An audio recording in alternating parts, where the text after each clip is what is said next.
नमस्कार दोस्तों, achievers academy में आपका स्वागत है। और जैसा कि हमारा संविधान की सीरीज के तहत लेक्चर हमारा चल रहा था मूल अधिकार में संवैधानिक उपचारों के उपबंध को हमने समाप्त कर लिया था। और उसके बाद हम उसके अगले भाग 4 में आते हैं। और भाग 4 में क्या दिया हुआ है? राज्य के नीति निर्देशक तत्व। भाग 4 यानी राज्य के नीति निर्देशक तत्व क्या है? यह एक तरह से आप समझ लीजिए कि राज्य जब कोई कानून बनाएगा तो यह एक ऐसे संवैधानिक तत्व है, संवैधानिक प्रावधान है, संवैधानिक आदर्श हैं जो कि हमारे नीति निर्माताओं द्वारा संविधान निर्माताओं ने जो आदर्शवाद की जो कल्पना की थी, उन चीज़ों को यहाँ से लेकर के आप संसद या विधायिका अपने नीति निर्माण में इनका प्रयोग करके नए नियमों को बनाएगी। और साथ ही ये एक तरह से अधिकार के रूप में समझे जाते हैं, यानी कि आपके जो मूल अधिकार थे, जैसे आपको भाग 3 के तहत जो बेसिक अधिकार, जो मूल अधिकार मिले हुए हैं, उनका आप उपयोग किस तरह करते हैं आपने पिछले लेक्चर्स में देखा। और वो किस तरह के लिए जरूरी हैं आपके विकास के लिए, आपके सामाजिक, आर्थिक, राजनीतिक विकास के लिए, या मूलतः राजनीतिक मूल अधिकार आपके राजनीतिक लोकतंत्र को सुनिश्चित करते हैं। मूल अधिकार क्या थे? आपके राजनीतिक लोकतंत्र को सुनिश्चित करने के लिए। वहीं अगर बात करें हम डीपीएसपी, इसको शॉर्ट में हम डीपीएसपी समझेंगे, directive principles of state policy, यानी कि जब राज्य नियम कानून या नई विधि बनाएगा तो उस विधि में यह पथ प्रदर्शक का काम करेंगे। यानी जो संविधान में अनुच्छेद 36 से लेकर 51 तक जो डीपीएसपी दिए हुए हैं, उनका प्रयोग राज्य विधि बनाने में करेगा, मार्गदर्शन के रूप में। ठीक है। और इस डीपीएसपी से हमको किस प्रकार का लोकतंत्र प्राप्त होगा? सामाजिक एवं आर्थिक। यह सामाजिक एवं आर्थिक लोकतंत्र के घोतक हैं।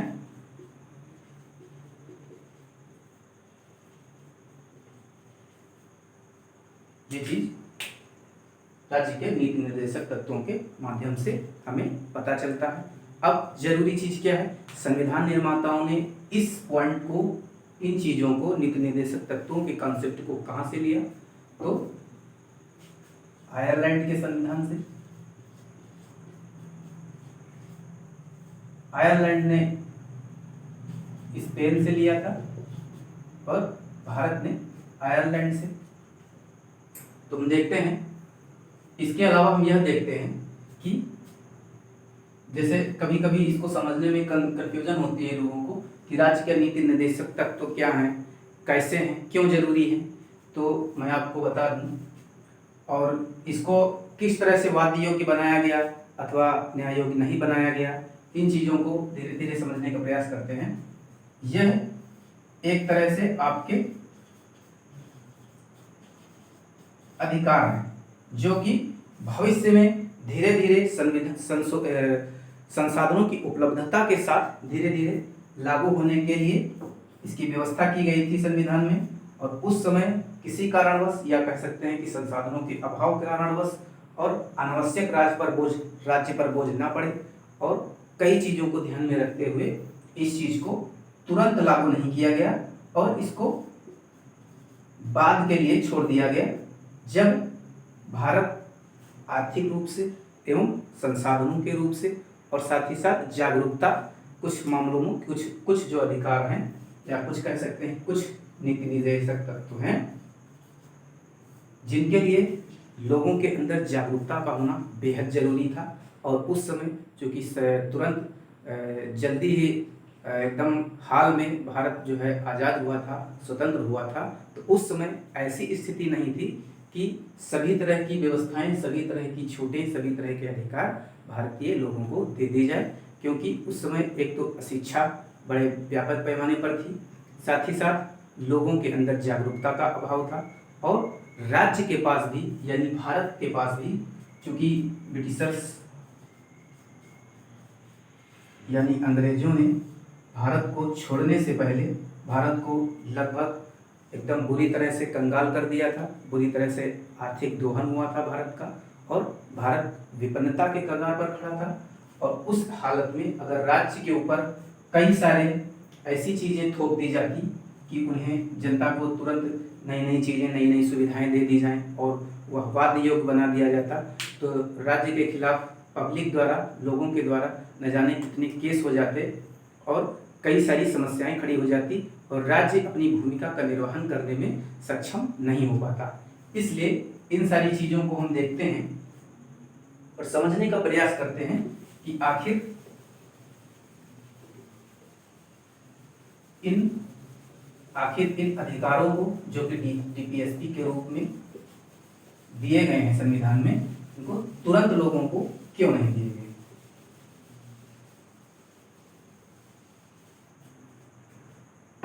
सबसे पहले हम समझते हैं कि जो अधिकारों की बात की गई है वो दो प्रकार के अधिकारों की बात की गई। एक तो वो अधिकार जो न्याय योग्य है, और दूसरे जो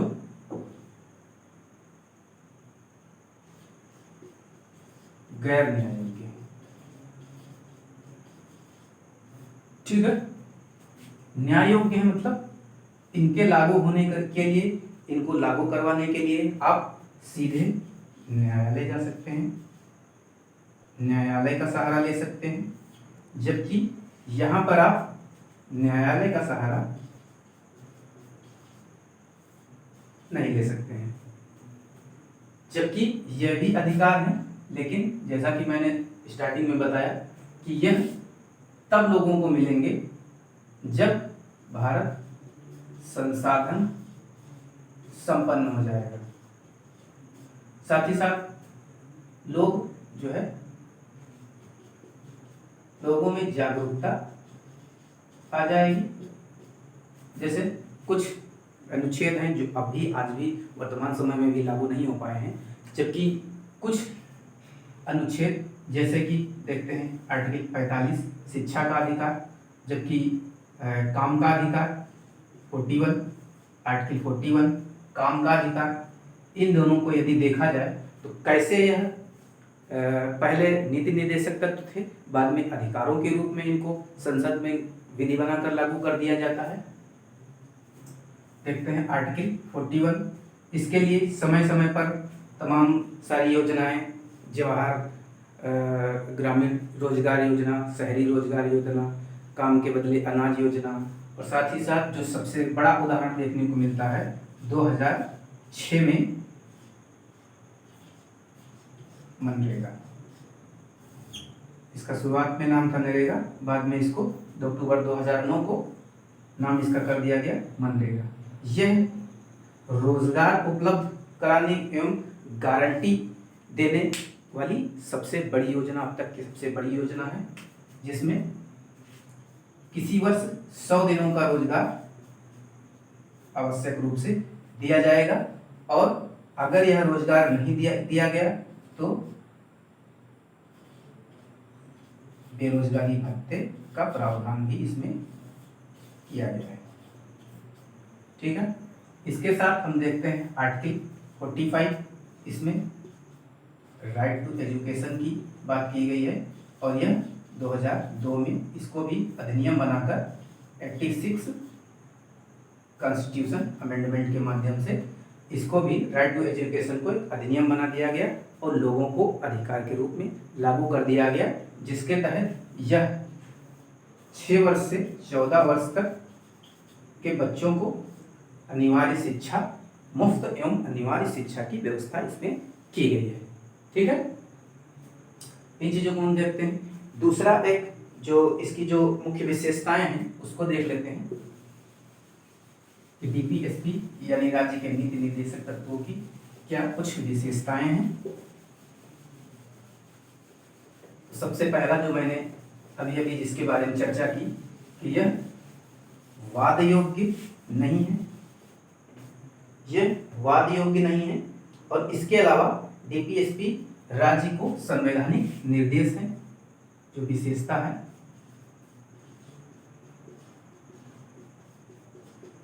क्या विशेषताएं हैं? यह राज्य को संवैधानिक निर्देश है। क्या मतलब समझे आप इससे? राज्य को संवैधानिक निर्देश है यानी राज्य जब कोई कानून बनाएगा तो वह डीपीएसपी से उसका मार्गदर्शन प्राप्त करेगा, यानी इनको कानून बनाने में शामिल करेगा या इनकी मदद ले सकेगा।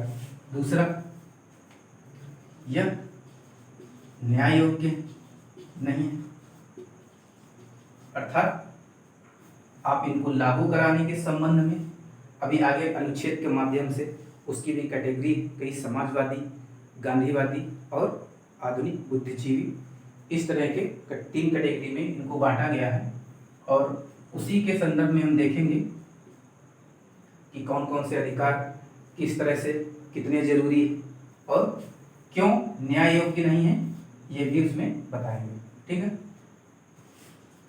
तीसरी चीज, जो तीसरा मुख्य बिंदु है, वो क्या है? आर्थिक एवं सामाजिक लोकतंत्र। क्योंकि हम जानते हैं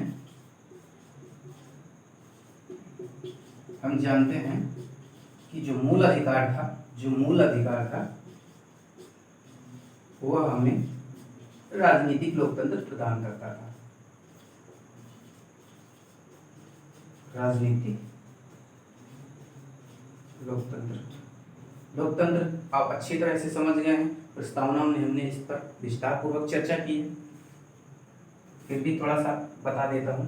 लोकतंत्र का मतलब है कि लोगों का शासन, यानी राजनीतिक लोकतंत्र का मतलब लोगों की सत्ता, लोगों द्वारा किया जाने वाला शासन। वहीं आर्थिक और सामाजिक बात करें तो आर्थिक रूप से अगर लोकतंत्र की बात करें तो समाज के निचले स्तर तक, एकदम निचले स्तर तक, एकदम निम्न स्तर तक, यानी कोई भी वंचित ना रहे, आर्थिक अभाव में ना जिए और किसी प्रकार की गरीबी, बेरोजगारी या भुखमरी किसी तरह की समस्या ना हो और आर्थिक असमानता से युक्त देश ना रहे। वहीं सामाजिक लोकतंत्र की बात करें तो छुआछूत जैसी स्थितियां समाज में व्याप्त ना हो, लोगों के बीच कोई भेदभाव ना हो, इस तरह की जो स्थितियां हैं उनको समाप्त करने के लिए यह नीति निर्देशक तत्वों का प्रावधान हमारे संविधान में किया गया है, जो आगे चलकर लोगों को उनके अधिकारों के रूप में परिवर्तित किया जाना सुनिश्चित किया जाएगा। ठीक है, यहाँ तक समझने में कोई दिक्कत नहीं होनी चाहिए। इसके बाद हम बात करते हैं इसके वर्गीकरण की, कि किस तरह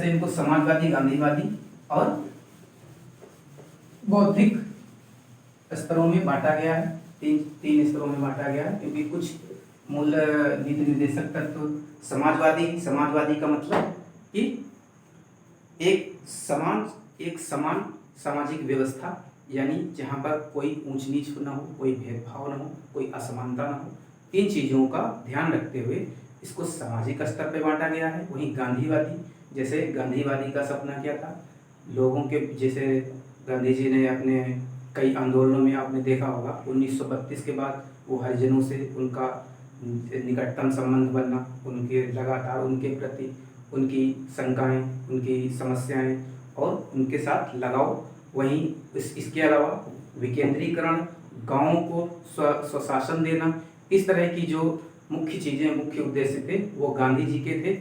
और इन अनुच्छेदों को, जैसे अनुच्छेद 40, इस तरह की चीज़ों को हम गांधीवादी तत्वों के रूप में शामिल करते हैं संविधान में एवं नीति निर्देशक तत्वों में। इसके अलावा उदार बौद्धिकवाद, जैसे समाज में जो कानून हो वो सबके लिए समान हो, जिसको हम अनुच्छेद 44 के तहत समझेंगे समान नागरिक संहिता, और साथ ही साथ जो है अनुच्छेद 49, 50, 51 अंतर्राष्ट्रीय शांति, इस तरह की चीजें हम समझेंगे उदार बुद्धिजीवी के अंतर्गत। ठीक है, अब हम बात करेंगे अनुच्छेद 36 की, जहां से स्टार्ट होता है। इसको हम अनुच्छेद के माध्यम से समझेंगे। क्यों अनुच्छेद के माध्यम से समझेंगे? क्योंकि जब आपके एग्जाम्स में क्वेश्चन पूछे जाते हैं, सवाल पूछे जाते हैं, तो सीधे सीधे इसी तरह पूछे जाते हैं कि इस अनुच्छेद में क्या दिया हुआ है, या यह चीज जैसे अंतर्राष्ट्रीय शांति व्यवस्था के बारे में किस अनुच्छेद में बात की गई है, किस नीति निर्देशक तत्व का हिस्सा है, तो वो आप डायरेक्ट बताएंगे 51। इस तरह से चीजें पूछी जाती हैं। और चूंकि मान लिया कोई भी चीज दी हुई है तो उसको किसी अनुच्छेद से संबंध स्थापित करके, किसी अनुच्छेद से संबंधित करके याद करने में भी थोड़ा आसान होगा। यहाँ पर क्या बात की गई है? परिभाषा। किसकी परिभाषा? राज्य की परिभाषा। यही चीज, ये वही परिभाषा होगी जो हमने फंडामेंटल राइट वाले टॉपिक में, यानी भाग 3 में और अनुच्छेद 12 में हमने बात की थी। ये सेम वही परिभाषा है। इसके अलावा कुछ यहाँ पर हम सभी अनुच्छेदों की बात नहीं करेंगे, क्योंकि कुछ प्रमुख अनुच्छेद हैं जो काफ़ी इम्पोर्टेंट हैं, उन्हीं की बात करेंगे। बाकी उतना इम्पोर्टेंट नहीं है, फिर भी कोशिश करेंगे कि सारे के सारे अनुच्छेद इसमें कंप्लीट हों। तो अनुच्छेद 37 की जब हम बात करते हैं तो अनुच्छेद 37 में क्या दिया हुआ है? वही चीजें, वही संवैधानिक प्रावधान कि राज्य यदि कोई कानून बनाएगा तो वह डीपीएसपी से, यानी नीति निर्देशक तत्वों से वह उसमें सहयोग यानी उसका प्रयोग करेगा, उससे मार्गदर्शन प्राप्त करेगा। यह हो गया। अब हम बात करेंगे आर्टिकल 38 की। आर्टिकल 38 क्या कहता है? आर्टिकल 38 कहता है आय असमानता को, राज्य आय असमानता को कम करने के प्रयास करेगा, यानी ये समाजवादी व्यवस्था हुई। आर्टिकल 38 राज्य आय असमानता को कम या समाप्त करने के प्रयास करेगा। किस तरह से? इसको किस तरह का लोकतंत्र कहेंगे? आर्थिक लोकतंत्र। आय समानता को समाप्त करने की बात की जा रही है ना यहाँ पर, तो इसको आर्थिक लोकतंत्र के तहत रखा जाएगा। और यह क्या होगा? यह एक सामाजिक अवधारणा होगी। ठीक है, यह एक समाजवादी अवधारणा का हिस्सा होगा, आर्थिक लोकतंत्र। ठीक है, इसके बाद हम बात करेंगे आर्टिकल 39। इसमें क्या कहा गया है? समान सामाजिक न्याय एवं निःशुल्क विधि सहायता। समान सामाजिक न्याय एवं निःशुल्क विधिक सहायता। इसकी बात कहाँ की गई है? इसकी बात भी आपके सामाजिक तत्वों में की गई है। इसमें क्या कहा गया है? समान सामाजिक न्याय, यानी कि लोगों के बीच एक समान न्याय की व्यवस्था की जाएगी, एवं निःशुल्क विधिक सहायता। जैसे आप देखते हैं कि यदि कोई व्यक्ति अगर कानूनी लड़ाई लड़ना चाहता है, अगर उस कहीं मुकदमेबाजी में फंस गया है, तो उसको सरकार द्वारा यानी कोर्ट द्वारा अलग से सरकारी वकील प्रदान किया जाएगा और वह उसका केस लड़ता है। इस तरह से हम देखते हैं कि राज्य ऐसी व्यवस्था करता है जिसमें लोगों को निःशुल्क विधिक सहायता प्रदान की जा सके, और यह लोगों को एक अधिकार के रूप में प्राप्त होता है। ठीक है, अब हम बात करेंगे गांधीवादी। ये थे हमारे समाजवादी लक्षण, राज्य के समाजवादी लक्षण। अब हम बात करेंगे गांधीवादी लक्षण के बारे में, जिसमें सबसे पहले आर्टिकल 40 यानी पंचायतों के गठन से संबंधित है। आर्टिकल 40 किससे संबंधित है? आर्टिकल 40 पंचायतों के गठन से संबंधित है, यानी राज्य क्या करेगा? राज्य क्या करेगा? स्वायत्त शासन की व्यवस्था करेगा, यानी कि गांवों को स्वायत्तता प्रदान करेगा और गांवों में निचले स्तर पर लोगों की शासन में भागीदारी उनको दी जाएगी और वो अपने लिए खुद कानून का निर्माण कर सकेंगे, अपने लिए खुद राजस्व की व्यवस्था कर सकेंगे, अपने निर्माण अपने विकास के भागीदार वह स्वयं बनेंगे और निचले स्तर तक इस विकेंद्रीकरण की प्रक्रिया को इस पंचायती राज व्यवस्था में के अंतर्गत रखा गया है। यानी ये कौन सा कॉन्सेप्ट था? विकेंद्रीकरण का कॉन्सेप्ट। विकेंद्रीकरण क्या होता है? शासन प्रशासन में शासन प्रशासन कह सकते हैं, विकास कह सकते हैं, या किसी भी स्तर के विकास या निर्माण की बात कर सकते हैं। तो इसमें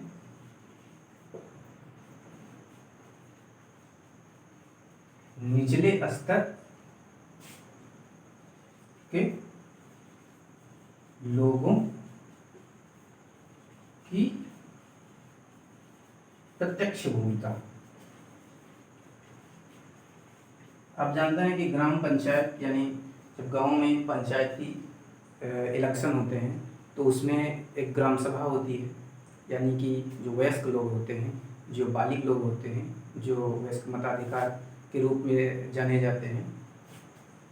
ग्राम सभा क्या होती है?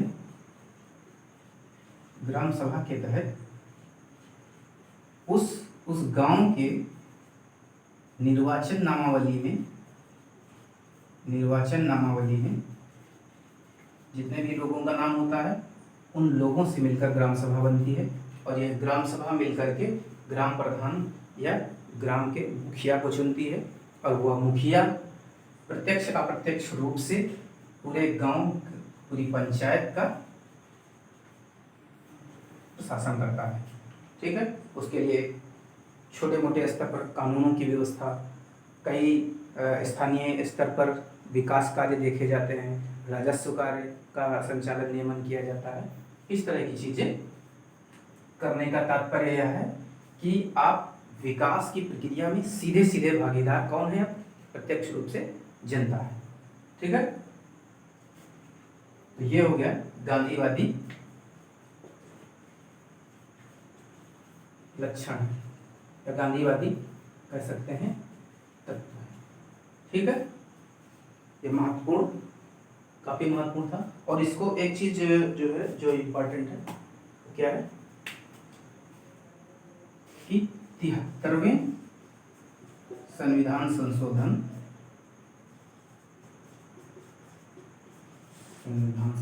द्वारा 1993 में पंचायत राज को संवैधानिक दर्जा दे दिया गया। पंचायती राज व्यवस्था को 73वें संविधान संशोधन 1993 में संवैधानिक दर्जा दे दिया गया और 11वीं अनुसूची संविधान में जोड़ दी गई, जिसके तहत इस व्यवस्था को रखा गया है।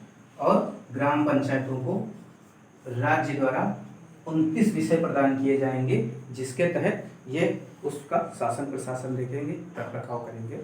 ठीक है, एक एक चीज इसमें महत्वपूर्ण है, काफी ज्यादा महत्वपूर्ण है और ये सारी चीजें एग्जाम के पर्पज से भी काफी फ्रूटफुल रहेंगी। ठीक है, देख लीजिए इसको।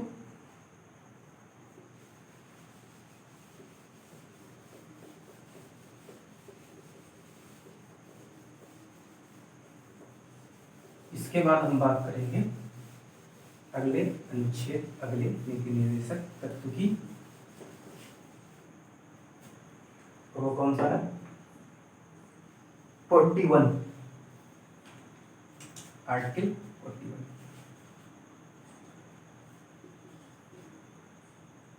आर्टिकल 41 इसमें क्या कहा जाता है? आर्टिकल 41 में काम के अधिकार की बात की गई। अब बताइए कि यदि यह आज़ादी के तुरंत बाद इस तरह के अधिकार को लोगों को दे दिया जाता और लोग तुरंत इस चीज़ की डिमांड करते कि नहीं हमको रोज़गार चाहिए, आप हमको रोज़गार दीजिए, राज्य से इस तरह की लगातार मांगे उठती और राज्य के पास चूँकि इतने संसाधन उस समय थे नहीं, तो कैसे राज्य अपने दायित्वों का निर्वहन करता, और उसके अभाव में यह काफ़ी विवाद का प्रश्न हो जाता और सुप्रीम कोर्ट, हाई कोर्ट के लिए भी काफ़ी चैलेंजिंग होता। तो इस तरह की व्यवस्थाएं उस समय लागू करना जो है संभव नहीं था। इसी कारणवश इनको बाद के लिए छोड़ दिया गया नीति निर्देशक तत्वों के माध्यम से। फिर जब कभी देश आत्मनिर्भर बनेगा तो इन चीज़ों को धीरे धीरे लागू कर देने के लिए ये छोड़ दी गई चीज़ें। और आज जब देश काफ़ी संसाधनों से संपन्न हो चुका है, आज जब देश आत्मनिर्भरता की ओर बढ़ रहा है, तब धीरे धीरे इसको जैसे 2006 के मनरेगा रोजगार कार्यक्रम से इसको एक अधिनियम के माध्यम से लाया गया और लोगों को एक गारंटी युक्त रोजगार कार्यक्रम दिया गया। इस तरह की चीज़ें अब हमें देखने को मिलती हैं। इसके अलावा और भी कई सारी चीज़ें हैं, जैसे अब हम बात करेंगे समान नागरिक संहिता की और आर्टिकल 42-43 वगैरह हैं, इतना इम्पोर्टेंट नहीं है, इसलिए अब हम बात करेंगे उदार बुद्धिवादी उदार बुद्धिजीवी तत्वों का जो प्रवेश होता है इसमें, वो है आर्टिकल 44 यूनिवर्सल सिविल कोड। ठीक है, इसको कहते हैं समान नागरिक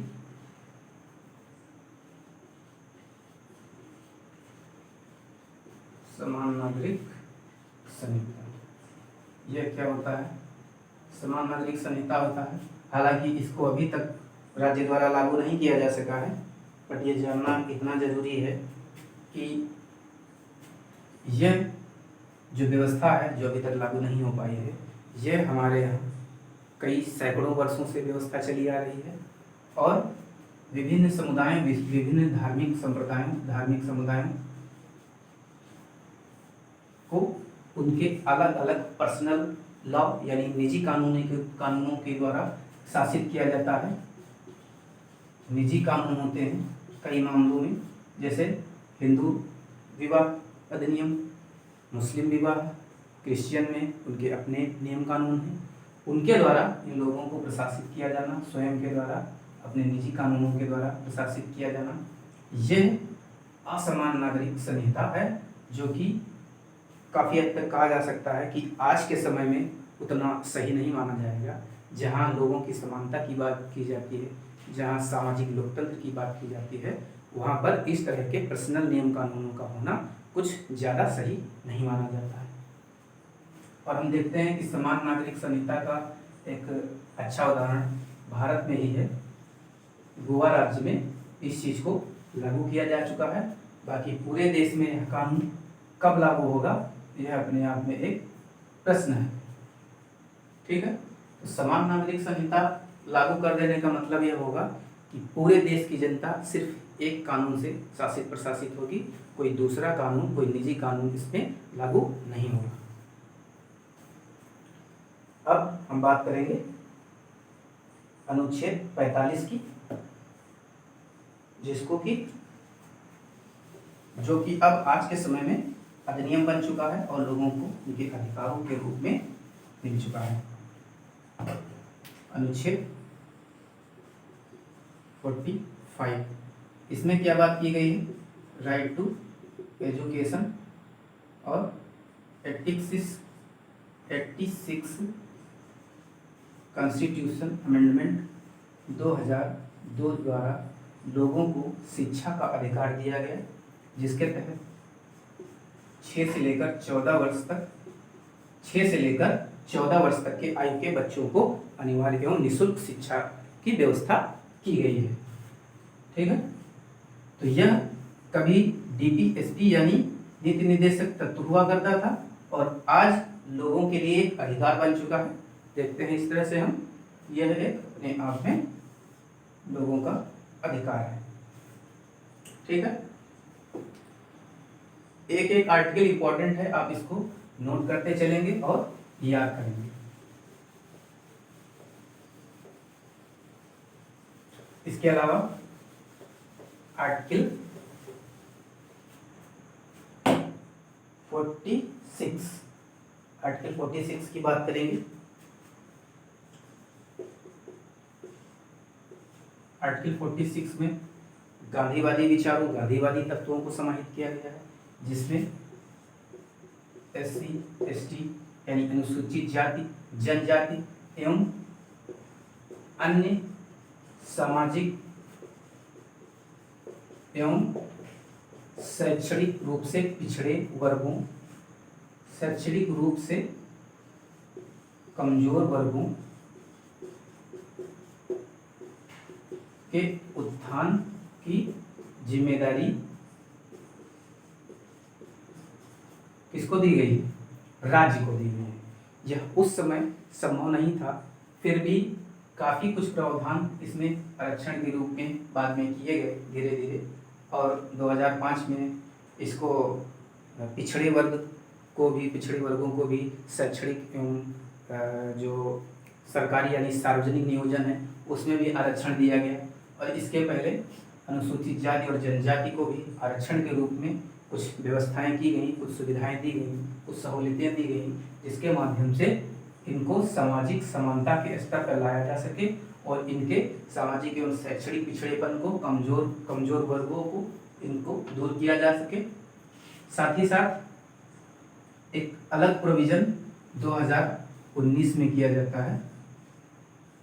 2019 में 103वें कॉन्स्टिट्यूशन अमेंडमेंट एक्ट के माध्यम से, जिसमें EWS को भी जोड़ा जाता है अलग से, लेकिन मूल रूप से इस चीज़ की व्यवस्था की गई थी कि जो भी शैक्षणिक रूप से, सामाजिक रूप से पिछड़े हुए लोग हैं, जिसमें आर्थिक रूप से मुख्य रूप से बात नहीं की गई थी, लेकिन यहाँ पर अलग से कानून बना करके EWS को भी अलग से व्यवस्था इसकी की गई।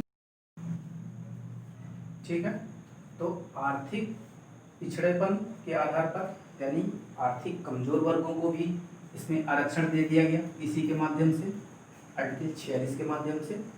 वहीं इसमें मुख्य रूप से बात की गई थी अनुसूचित जाति, जनजाति एवं अन्य वर्ग जो थे, जो सामाजिक शैक्षणिक रूप से पिछड़े थे, उनके उन्नति की बात यहाँ पर की गई थी। ठीक है, इसके बाद हम बात करते हैं जो कि काफ़ी महत्वपूर्ण आज के समय में, चूँकि प्रदूषण की समस्या काफ़ी बढ़ती जा रही है, तो यहाँ पर आर्टिकल 48A की बात करेंगे हम। और इसमें क्या कहा गया है? इसमें कहा गया है पर्यावरण संरक्षण एवं वन व वन्य जीवों के संरक्षण की बात इसमें की गई है। वन्य जीवों का संरक्षण, यह इम्पोर्टेंट है, काफी इम्पोर्टेंट है। क्यों? क्योंकि पर्यावरण का संरक्षण यानी लोगों के जीवन का संरक्षण। अगर पर्यावरण स्वस्थ रहेगा, अगर पर्यावरण सुरक्षित रहेगा, तो आप और हम सभी सुरक्षित रहेंगे। क्योंकि यदि पर्यावरण दूषित होता है तो हमारे लिए एक चुनौती बन जाती है, हमारे स्वास्थ्य के लिए एक बड़ी चुनौती बन जाती है, और ह्यूमन आगे चलकर एग्जिस्ट नहीं कर पाएगा। इस तरह से हम देखते हैं कि पर्यावरण संरक्षण की बात हमारे संविधान निर्माताओं ने ही आज से 70-75 साल पहले ही इस चीज़ की कल्पना कर ली थी, और पर्यावरण के संरक्षण संबंधी जो चुनौतियां थी उनको पहले से ही देख लिया गया था, समझ लिया गया था, और उनकी व्यवस्था सरकार को आगे चलकर करनी थी लोगों के अधिकार के रूप में। क्यों? क्योंकि लोगों को यह अधिकार होगा कि उनको एक स्वच्छ पर्यावरण मिले। लोगों को यह अधिकार होना चाहिए और साथ ही साथ उनका कर्तव्य भी बनना चाहिए कि वन व वन्य जीवों का संरक्षण किया जाए, क्योंकि पर्यावरण, वन एवं वन्य जीव सुरक्षित रहेंगे तब हम और आप भी सुरक्षित रहेंगे, यानी मानव जीवन भी सुरक्षित रहेगा। ठीक है, इस तरह से आर्टिकल 48A में यह पर्यावरण संरक्षण से संबंधी बात की गई है, जो कि आगे चलकर लोगों के अधिकार के रूप में इसको परिवर्तित करना है। ठीक है, इसके अलावा हम बात करते हैं अनुच्छेद 49। अनुच्छेद 49 में क्या कहा गया है, क्योंकि उतना महत्वपूर्ण नहीं है लेकिन फिर भी इसकी हम बात कर लेते हैं। जो हमारे गौरव के विषय हैं, कुछ चीज़ें राष्ट्रीय धरोहर हैं, कुछ स्मारक हैं जो काफ़ी महत्वपूर्ण हैं, उनके संरक्षण की बात आर्टिकल 49 में की गई है।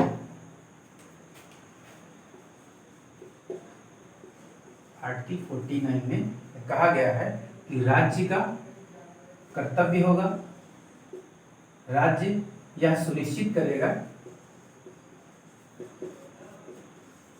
राज्य यह सुनिश्चित करेगा कि राष्ट्रीय स्मारक, स्मारकों एवं धरोहरों, प्राचीन विरासतों,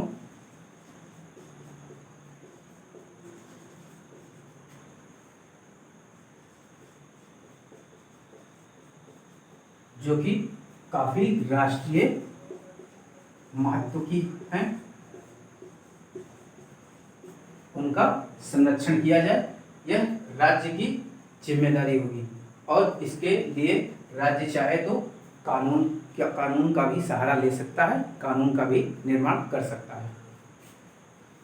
चूंकि किसी राष्ट्र के स्मारक उसके इतिहास से जुड़े होते हैं, उसकी विरासत, उसकी संस्कृति को परिलक्षित करते हैं, उसके राष्ट्रीय महत्व का, उसके राष्ट्रीय गौरव का, उसके स्वाभिमान का हिस्सा होते हैं, इसलिए इसको आर्टिकल 49 के माध्यम से इसको संरक्षित करने की व्यवस्था इसमें की गई है।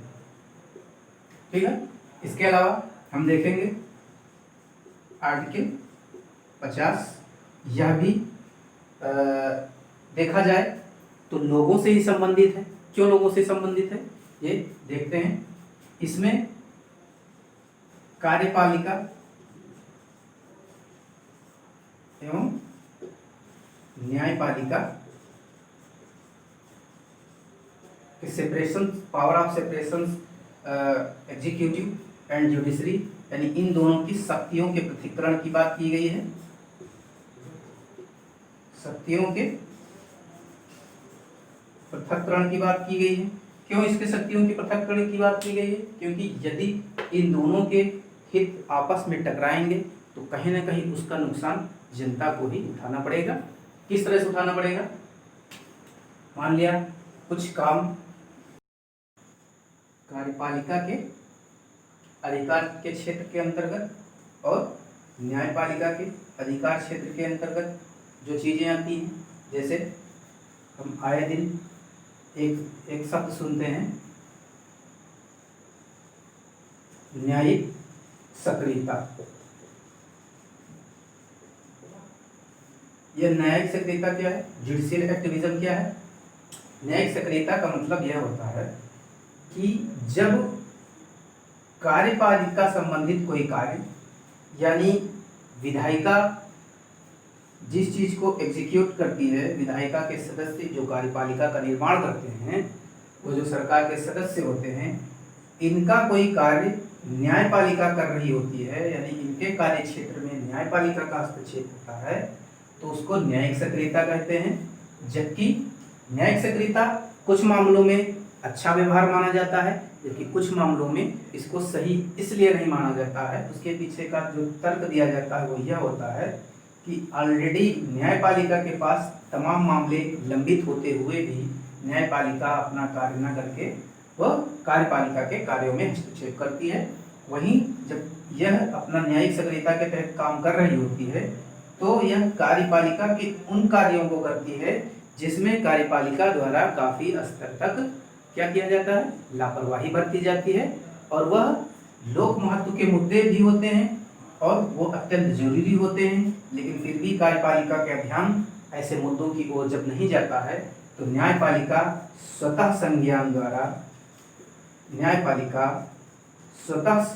द्वारा ऐसे मुद्दों पर ध्यान देती है और उनको कार्यपालिका से करवाने के निर्देश देती है।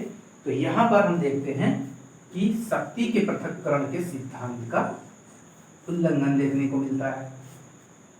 तो इसलिए इसमें चूंकि दोनों तरफ से नुकसान जनता का, जो लाभ होगा वो भी जनता का होगा, जो नुकसान होगा वो भी जनता का होगा, इसलिए यदि इन दोनों की शक्तियों का स्पष्ट विभाजन, स्पष्ट पृथक्करण कर दिया जाए तो ये दोनों ही अपने कार्य को पूर्ण कैपेसिटी, पूर्ण क्षमता के साथ कर पाएंगे और यह एक अधिकार के रूप में लोगों को मिल जाएगा। इसके बाद हम देखते हैं 51 के तहत, आर्टिकल 51 के तहत जो नीति निर्देशक तत्व है वह भी कहीं ना कहीं लोगों के अधिकार को ही सुनिश्चित करता है, क्योंकि यदि राष्ट्र सुरक्षित, यदि विश्व सुरक्षित, विश्व शांति की ओर, तो लोगों की भलाई उसमें साथ ही साथ सुनिश्चित हो जाती है। यानी आर्टिकल 21 किसकी बात करता है? आर्टिकल 51 अंतरराष्ट्रीय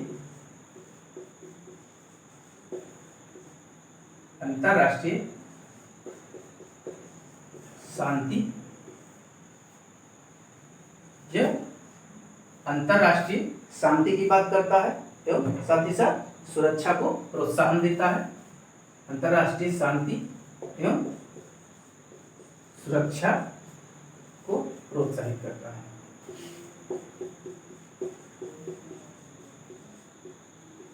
अंतरराष्ट्रीय शांति क्या है? जब किन्हीं दो राष्ट्रों के बीच, किन्हीं दो देशों के बीच कोई ऐसा एग्रीमेंट होता है, किन्हीं अंतर्राष्ट्रीय संस्थाओं के बीच, कि हम इस मुद्दे पर सहमत हैं कि इन देशों के बीच कुछ जो विवाद होते हैं उनको बातचीत के माध्यम से सुलझाया जाएगा, बातचीत के माध्यम से, निगोशिएशन के माध्यम से सब सुलझाया जाएगा और दोनों देशों के बीच जो मुख्य विवाद का बिंदु होता है वो आसानी से सॉल्व कर लिया जाता है, सुलझा लिया जाता है। वहीं इस सुरक्षा, यानी जब हम किसी अंतर्राष्ट्रीय मुद्दे, चाहे वो प्रदूषण का मुद्दा हो, चाहे आतंकवाद का मुद्दा हो या कोई अन्य मुद्दा हो, जैसे कोई इंटरनेशनल स्तर पर, कोई अंतर्राष्ट्रीय स्तर पर कोई संक्रामक बीमारी फैल जाए, जैसे आजकल के समय में आप देख ही रहे हैं कोरोना, तो ऐसे मुद्दों पर अंतर्राष्ट्रीय संस्थाओं द्वारा, अंतर्राष्ट्रीय इंटर गवर्नमेंटल पैनल द्वारा, कई सरकारों द्वारा आपस में बैठकर कुछ मुद्दों पर बातचीत होती है, जिसमें यह निर्णय लिया जाता है कि जो भी कदम उठाया जाएगा वो पूरे विश्व के कल्याण के लिए होगा और उसमें सभी की सुरक्षा सुनिश्चित किया जाएगा। इस तरह से हम देखते हैं यह लोक कल्याण के लिए है, यह लोगों के कल्याण की बात की जा रही है। और आप जानते हैं कि डीपीएसपी मुख्य रूप से राज्य के कल्याणकारी स्वरूप को ही चरितार्थ करती है, कल्याणकारी स्वरूप को ही निकाल के यहाँ से लाती है। यानी राज्य क्या होगा? एक कल्याणकारी राज्य होगा और जो भी नियम कानून विधियां बनाएगा वो लोगों के लिए कल्याणकारी होने चाहिए। ठीक है, यहाँ तक हम देखते हैं कि कैसे अनुच्छेद 36 से लेकर के अनुच्छेद 51 तक डीपीएसपी के माध्यम से लोगों को उनकी स्वतंत्रताएं, उनके अधिकार दिए गए हैं। इसके बाद हम बात करेंगे जो इन दोनों के बीच मूल अधिकार और नीति निर्देशक तत्वों के बीच जो मुख्य अंतर हैं, जो मुख्य विभेद हैं, उनके बारे में हम समझेंगे। 3-4 पॉइंट है, आसानी से समझ लेंगे।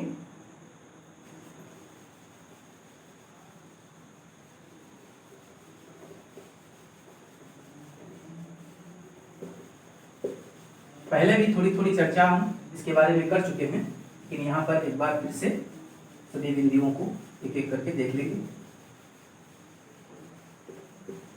तो क्या वो प्रमुख बिंदु हैं? जैसे यहाँ बात करेंगे फंडामेंटल राइट की और यहाँ डीपीएसपी की। तो जो मुख्य पॉइंट है, मुख्य बिंदु है वो क्या है? यह यहाँ पर नकारात्मक भाव लिए हुआ है। यह इनकी प्रवृत्ति जो है नकारात्मक है, क्योंकि यह राज्य को कुछ मामलों में राज्य के ऊपर प्रतिबंध लगाते हैं, कुछ मामलों में राज्य को रोकते हैं, और यह इनकी प्रवृत्ति सकारात्मक है, यानी राज्य अपने विधियों के निर्माण में इनका सीधे सीधे इस्तेमाल करता है, इनका प्रयोग करता है, इसलिए यह सकारात्मक है। और यह राज्यों के कुछ अधिकारों पर प्रतिबंध लगाते हैं, इसलिए यह नकारात्मक प्रवृत्ति के हैं। दूसरा हम देखेंगे, यह जो है स्वतः लागू है,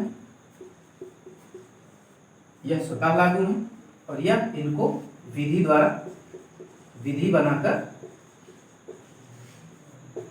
लागू करना पड़ता है, विधि बनाकर लागू करना पड़ता है। यानी मूलाधिकार लोगों को जन्म से प्राप्त होते हैं, वहीं जो डीपीएसपी होते हैं, राज्य अगर उन पर कानून बनाकर लोगों को देगा वो अधिकार, तभी वो लागू होंगे। वहीं जो तीसरा मूल अंतर है वो यह है, यह क्या है, वाद योग्य है, न्याय योग्य है। वहीं क्योंकि इनकी प्रवृत्ति के लिए, इनको लागू करने के लिए या इनके संरक्षण के लिए व्यक्ति सीधे उच्चतम न्यायालय अथवा उच्च न्यायालय अप्रोच कर सकता है, उच्च न्यायालय उच्चतम न्यायालय के पास जा सकता है। वहीं यह इनके लिए आप हाई कोर्ट अथवा सुप्रीम कोर्ट कहीं भी नहीं जा सकते। ठीक है, यह टोटली पूर्ण रूप से सरकार के ऊपर, राज्य के ऊपर छोड़ दिया गया है। चौथा जो मुख्य बिंदु है वह क्या है, यह व्यक्तिगत हित को प्रोत्साहित करता है। आप जानते हैं कि जो फंडामेंटल राइट है हमारे, ये व्यक्ति के उत्थान के लिए, उस व्यक्ति के विकास के लिए, व्यक्ति के हर तरह के विकास के लिए, उसकी स्वतंत्रता के लिए जिम्मेदार होते हैं। और यह व्यक्ति किसी एक व्यक्ति से संबंधित है, जबकि यह समाज हित के लिए, इसमें समाज के कल्याण की बात की गई है, यानी लोगों के लिए सामूहिक रूप से बात की गई है। वहीं जो पांचवा मुख्य भेद है वह क्या है, यह राजनीतिक, इसकी चर्चा हम कर चुके हैं। आप जानते हैं कि इसमें राजनीतिक लोकतंत्र की बात की गई है और लोकतंत्र के बारे में भी हमने चर्चा की है। राजनीतिक लोकतंत्र को यह सुनिश्चित करता है, जो फंडामेंटल राइट है वह राजनीतिक लोकतंत्र को सुनिश्चित करता है। वहीं यह डीपीएसपी क्या होता है, सामाजिक लोकतंत्र की बात करता है, साथ ही आर्थिक लोकतंत्र की बात करता है। सामाजिक लोकतंत्र और आर्थिक लोकतंत्र की चर्चा भी हमने कर रखी है। यह है मुख्य विभेद, जिनके आधार पर दोनों में जो है कुछ प्रमुख अंतर है, और जबकि जो इनकी दोनों की मूल भावना है वो लगभग एक ही है, और दोनों ही अधिकारों के रूप में ही समझे जा सकते हैं। एक स्वतः अधिकार प्राप्त है लोगों को, और दूसरा राज्य के ऊपर डिपेंड है, लेकिन यह भी एक तरह से अधिकार ही है जो लोगों को अल्टीमेट प्राप्त होना है। ठीक है, इस तरह से हमने प्रमुख अंतरों को समझा, प्रमुख भेदों को समझा, और यहाँ पर आपका नीति निर्देशक तत्व समाप्त होता है। तो उम्मीद है दोस्तों आपको यह काफ़ी अच्छे से समझ में आया होगा और काफ़ी नए पॉइंट निकल कर आए होंगे।